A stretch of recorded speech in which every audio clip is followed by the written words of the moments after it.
আজকের সেই কালো দিবস যেদিন ফ্যাসিস্ট হাসিনা জামাত ইসলামী ইসলামী ছাত্র শিবির এবং তার অঙ্গ সংগঠনকে নিষিদ্ধ করার মাধ্যমে তারা তাদের রাজত্বকে দীর্ঘায়িত করার জন্য চেষ্টা করেছিল।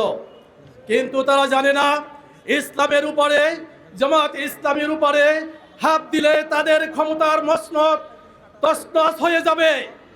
তারা সেটা বুঝতে পারেনি। তারা সেদিন উপলব্ধি করেছিল জামাত ইসলামী ইসলামী ছাত্র শিবিরকে নিষিদ্ধের মাধ্যমে তারা সফলতা অর্জন করবে, কিন্তু তারা সেই সফলতা অর্জন করতে পারেনি। সম্মানিত উপস্থিতি, বিপ্লব উত্তর, গণ অভ্যুত্থান উত্তর 2026 সালের 12ই ফেব্রুয়ারি নির্বাচনের মাধ্যমে যে সরকার গঠিত হয়েছে, এদেশের মানুষের যে আকাঙ্ক্ষা ছিল, এদেশের মানুষের ত্যাগ, কুরবানি, রক্ত দেওয়ার যে উদ্দেশ্য ছিল, ন্যায় এবং ইনসাফের একটি বাংলাদেশ প্রতিষ্ঠিত করা, একটি বৈষম্য মুক্ত বাংলাদেশ প্রতিষ্ঠিত করা। কিন্তু আমরা লক্ষ্য করছি বর্তমান সরকার সেই ফ্যাসিবাদের দিকে আবার হাঁটতে শুরু করেছে।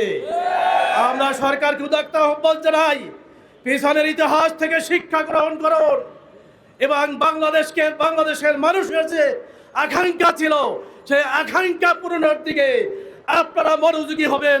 রাষ্ট্রীয় শক্তিকে কাজে লাগিয়ে গুম, খুন, হত্যা, জুলুম, নির্যাতন, জেলখানা কোন আদর্শিক দলকে নিঃশেষ করতে পারে না।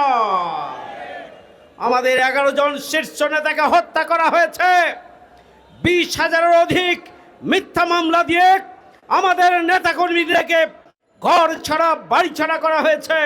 লক্ষ লক্ষ নেতাকর্মী খোলা আকাশের নিচে মানবেতর জীবনযাপন করেছে বছরের পর বছর।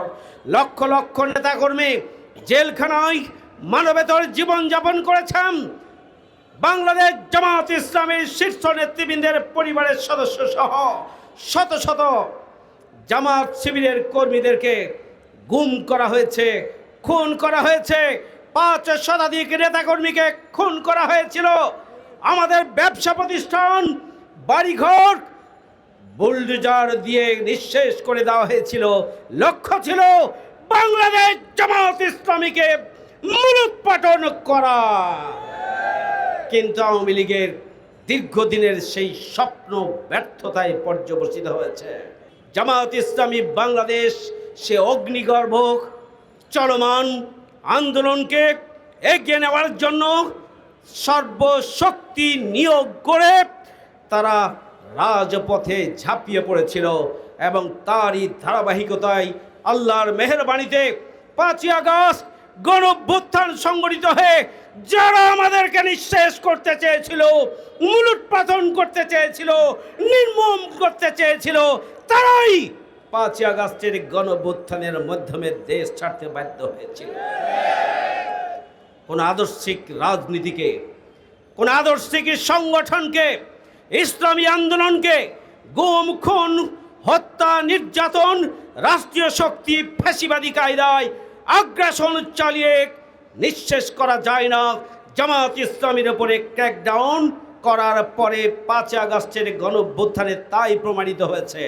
আজকে জাতীয় নির্বাচন 2026 সালের 12ই ফেব্রুয়ারি অনুষ্ঠিত হয়েছে। এই নির্বাচনের ফলাফল নিয়ে আমাদের বক্তব্য আছে। এরপরেও আমরা জাতির স্বার্থে গণতান্ত্রিক অভিযাত্রাকে এগিয়ে নেওয়ার জন্য, দেশের স্থিতিশীলতার জন্য, জনগণের অধিকার প্রতিষ্ঠার জন্য এই নির্বাচনকে আমাদের প্রশ্ন থাকার পরেও আমরা মেনে নিয়ে আমরা সংসদে গিয়েছি। আমরা সংসদে গিয়ে পরিষ্কার করে বলেছি, গণঅভ্যুত্থানের পরে সবচেয়ে বড় সুবিধাভোগী দল হচ্ছে বিএনপি। সবচেয়ে বড় সুবিধাভোগী দল হওয়ার পরেও 12ই ফেব্রুয়ারির নির্বাচনের পরে জাতীয় সংসদের শপথ তারা গ্রহণ করেছেন, কিন্তু সংবিধান সংস্কার পরিষদের শপথ তারা গ্রহণ করেননি। সূচনা থেকেই জনগণের অধিকার, জনগণের মতামত, গণতান্ত্রিক চর্চা এবং জুলাই গণঅভ্যুত্থানের যে চেতনা, রাষ্ট্র সংস্কার এবং সংবিধান সংস্কারের মাধ্যমে নতুন বাংলাদেশ প্রতিষ্ঠার যে লক্ষ্য, সেই লক্ষ্যে প্রথম দিনই কুঠারাঘাত করে বিএনপির পক্ষ থেকে তারা শপথ গ্রহণ করেন নাই। এখন 70% জনগণের গণভোটের গণরায় বাস্তবায়ন না করে জনগণের সাথে বিএনপি প্রতারণা করেছে, 70% মানুষের সাথে প্রতারণা করেছে। জুলাইয়ের শহীদ পরিবার, জুলাই যোদ্ধা, জুলাইয়ের শহীদ এবং 18 কোটি মানুষ যারা নতুন বাংলাদেশের জন্য লড়াই করেছিল, বৈষম্যহীন বাংলাদেশের জন্য লড়াই করেছিল, অধিকার প্রতিষ্ঠার জন্য লড়াই করেছিল, জনগণের আকাঙ্ক্ষাকে বাস্তবে পরিণত করার জন্য লড়াই করেছিল, একটি নতুন বাংলাদেশ প্রতিষ্ঠার জন্য যারা জীবন দিয়েছিল, ত্যাগ এবং কোরবানির নজরানা দিয়েছিল, তাদের আকাঙ্ক্ষার উপরে কুঠারাঘাত করার মধ্য দিয়ে বিএনপি এখন সংস্কার করতে চায় না, তারা সংশোধন করতে চায়। সংবিধান সংশোধনের জন্য তারা একটি কমিটি গঠন করেছেন। সংবিধানের দায়িত্ব হচ্ছে নতুন নতুন আইন প্রণয়ন করা আর সংবিধান সংশোধন করা, এটা জাতীয় সংসদের একটি রেগুলার কাজ। কিন্তু জনগণকে প্রতারিত করার জন্য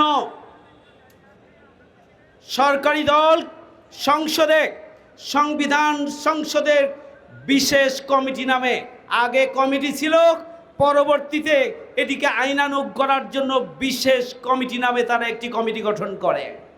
এই কমিটিতে বাংলাদেশ জামাত ইসলামী সহ বিরোধী দলের সংসদ সদস্যদেরকে অন্তর্ভুক্ত হওয়ার জন্য আহ্বান জানিয়েছিলেন। আমরা পরিষ্কার করে বলেছি, আমরা সংবিধান সংশোধনের কোন কমিটিতে আমরা যেতে চাই না। অবিলম্বে সংবিধান সংস্কার করার জন্য গণভোটের গণরায় বাস্তবায়ন করা হোক।